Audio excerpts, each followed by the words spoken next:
नमस्कार सखींनो.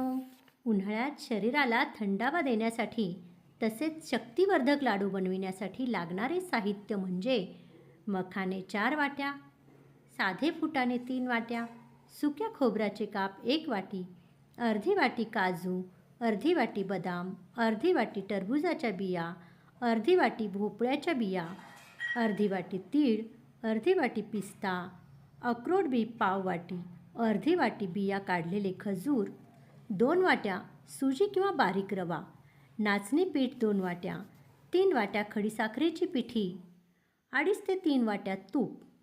प्रथम खडीसाखरेची पिठी सोडून सर्व साहित्य एक एक करून थोडे थोडे तूप घालून मंद आचेवर भाजून घ्यायचे.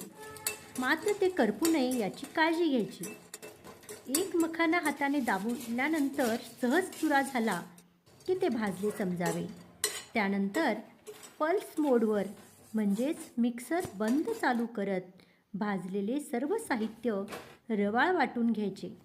त्यानंतर त्यात जायफळ, विलायची पावडर 1 चमचा घालून सर्व मिश्रण हाताने एकजीव करून घ्यायचे. त्यानंतर खडीसाखरेच्या पिठी भिजवून थोडेसे वरून वितत पाणी घालून गॅसवर ठेवायचे. साखरेची पिठी फक्त चिकट होईपर्यंत उकळायचे. एक तारही होऊ नये, फक्त बोटाने चिकट झाले का पाहावे. त्यानंतर हे मिश्रण थोडेसे थंड झाल्यानंतर वाटलेल्या सर्व साहित्याच्या मिश्रणात थोडे थोडे करून मिसळायचे. 3 वाट्या खडीसाखरेची पिठी यासाठी पुरेशी झाली.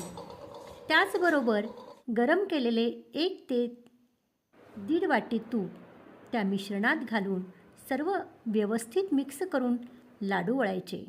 हे लाडू उन्हाळ्यामध्ये शरीराला थंडावा तर देतातच, त्याचबरोबर शक्तिवर्धकही आहेत. हे लाडू तुम्ही अवश्य बनवा. धन्यवाद सखींनो. पुन्हा भेटू नवीन रेसिपीसह.